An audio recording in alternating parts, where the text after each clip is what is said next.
This player has full netherite armor. What he doesn't know is that just over the hill is my army of 1,000 wolves equipped with the most overpowered potions in the game. But the way I got to this moment is not quite as simple. It's a story of risk, betrayal, infighting, and overcoming the odds. But most importantly, it's a story of an SMP on the brink of total destruction. On this server, my team is severely outgeared. Most of the players have full netherite armor, whereas some of my team members don't even have diamond. And with the rising conflicts, we need to find another way to compete in case of war. We did have one advantage, however. Our team had been one of the first to acquire villagers, so we had easy access to diamond armor and tools. These villagers were the only thing that allowed us to compete with our enemies. Without them, well, I'm gonna be completely honest, we would stand zero chance. Wait, where are our villagers? Yeah, so someone on the server had stolen our villagers and moved them to a faraway location. I managed to track down 2 of the 3 missing villagers, but I still cannot let this slide. Someone had purposely taken away our most valuable asset in an attempt to make us weak, but they failed to realize the lengths I will go to in order to come out on top. In terms of clues, we had barely any leads that would tell us who committed this crime, except for, you know, the literal portal placed in our base that's linked to the Liege of Greatness. Now, this team has messed with us before in the past, but this was a new low. And worst of all, they hadn't even made an attempt to conceal their plan. But being left with no villagers and being completely outgeared, I had no choice but to let it slide for now. I refused to forget what happened on this day. I swore on every diamond I owned that I would find a way to get revenge. But first, I needed to upgrade our trading hall. With these new expansions, it was easier than ever for my team to get items. We had some decent armorer trades that would allow us to quickly re-gear if we ever lost our items. Speaking of gear, it's crucial that we're able to upgrade into netherite armor, but there are a few issues with this. Firstly, we have a horrible nether spawn that makes it nearly impossible to use traditional mining methods. Secondly, I am horrible at the game. Despite all of this, I still went into the nether to mine. You see, if we aren't able to obtain netherite, then it'll be nearly impossible to compete with the Liege of Greatness. After an hour of rigorous mining, I was able to acquire a grand total of 2 ancient debris. This isn't even enough to make 1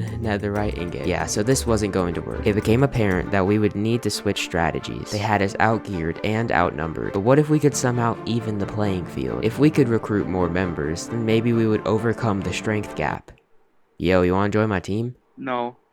Okay, that wasn't going to work either, but there was still one thing left I could try. You see, players are not the only entities in Minecraft. There are also mobs. Although they would be lacking in intelligence, they would make up for it in their numbers. The most obvious choice would be wolves, since they can attack on command. However, it would be extremely difficult to find one of them. You see, I haven't explained the main twist of the server yet. There's a world border surrounding the map, which completely limits us in every conceivable way. The only locations that could spawn a wolf have been completely stripped of all their resources. I wasn't even sure if it was possible to spawn them anymore, but using Pirate, I searched everywhere imaginable. It wasn't until days later that I finally had luck. I tamed a wolf and used my teammate's dog to produce another. With these 2 new additions to my army, I was feeling more confident than ever. These mobs were the bricks that would build my empire, but just when I was feeling on top of the world, something had to bring me back to reality. A few dogs wouldn't be enough to close the huge gap in manpower. If I wanted to compete, I would need to breed hundreds, no, thousands of dogs. So I came up with my plan. Breed 1,000 wolves in order to kill the full netherite players. But before I could even begin preparations, I had a duty to fulfill. The server's end fight was in an hour, and I needed a plan. If I could come up with a strategy and take the dragon egg, I could possibly sell it for a full set of netherite, but luck would not be enough to complete such a task. However, during my testing, I realized something. No matter the circumstance, the dragon egg will always spawn on the highest block above this pole. So in theory, I could just build a height limit and wait for someone to kill the dragon. Everyone entered the end, and all I could do was pray that nothing would go wrong.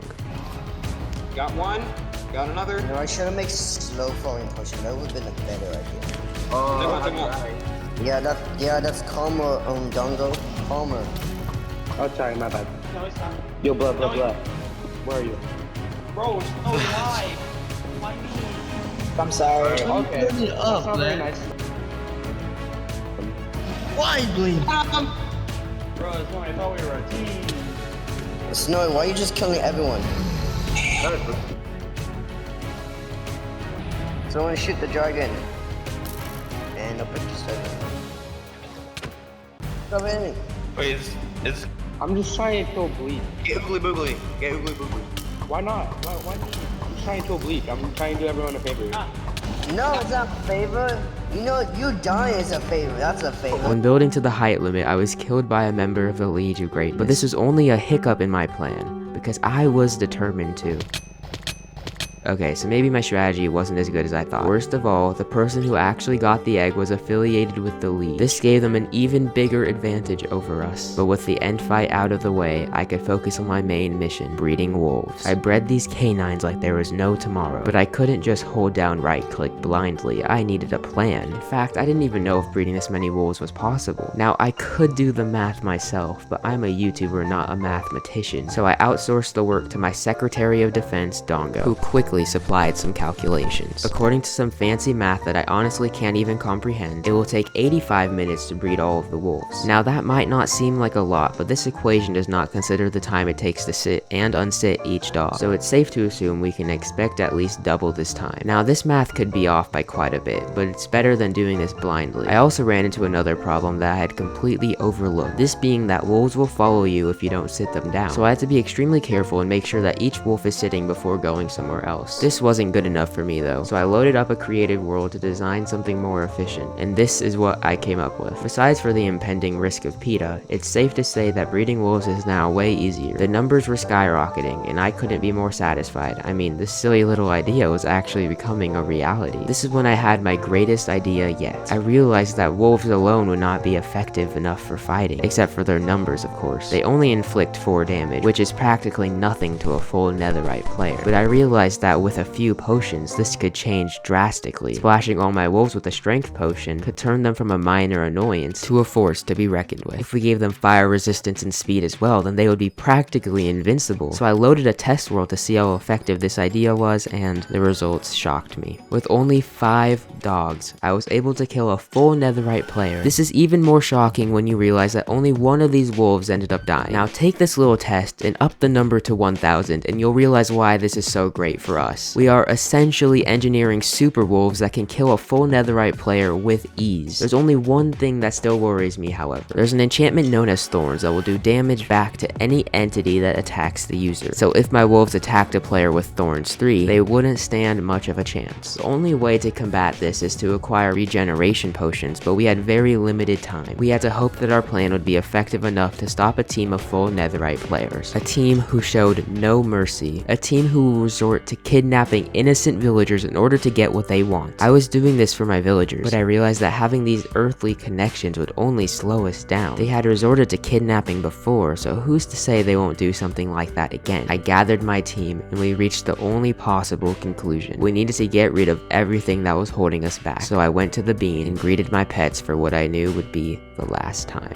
Was this a brutal act of violence? Yes, but it was entirely necessary. I mean, we did this so that we could truly prosper. Our pets meant so much to us, but truly this was the only way we could win this war. I thought back to the beginning of the server when we were first building our base. It was a time of peace. Everyone was friends and having a great time. Now the server was more divided than ever. I realized in that moment that this war was more important than anyone even knew. This war would determine whether we would ever live in peace again. I went back to breeding wolves. I was able to pretty quickly surpass 100, but that was only 10% of what I actually needed. It was starting to seem impossible. I mean, the date of the final battle was only days away, but I still persevered, picturing world peace amongst the server. I stayed up for hours, tediously going through the process of breeding each set of wolves. I did it all with the intention of finally bringing peace to the Border Bound SMP. My army of super wolves would bring prosperity to the server once and for all. Before I knew it, I reached 500 wolves, which of course meant that we were halfway, but I ran into a major issue, something I had failed to account for: entity cramming. Whenever I stood still for too long, I'd lose a large portion of my wolves. Did I really do all of this only to be defeated by my own weapon? No, I don't think so. This discovery gave me some valuable information. No matter how many I breed, the wolves are capped out at about 450. Even when I limited myself, I would still lose the majority of them on the way to the battle. But this meant I could focus on making each individual wolf stronger. Luckily, this entire time I had been brewing potions during the breeding cooldown, so it was relatively easy for me to finish these preparations. But it had gotten to a point where whenever I entered our base, I would accidentally kill hundreds of dogs. So after I gathered the bare essentials, I had no choice but to go to a secluded area. This is the spot in which I would remain until the battle began, but I didn't wait for long, and the day of the war soon approached. My teammate, Dongo, logged on, and we headed towards the arena. I prepped my wolves, losing a large portion of them along the way. As soon as I entered their render distance, my enemies were made aware of my presence. First, they felt the lag spike. Then, they saw it, the fruits of my labor. god. Jesus Christ. What is this? Technoblade? Oh my You god. might win with sheer power of lag. Wait a minute. Wait, attack Blight. That's still his dog. I'm chasing him. I got him. He's dead.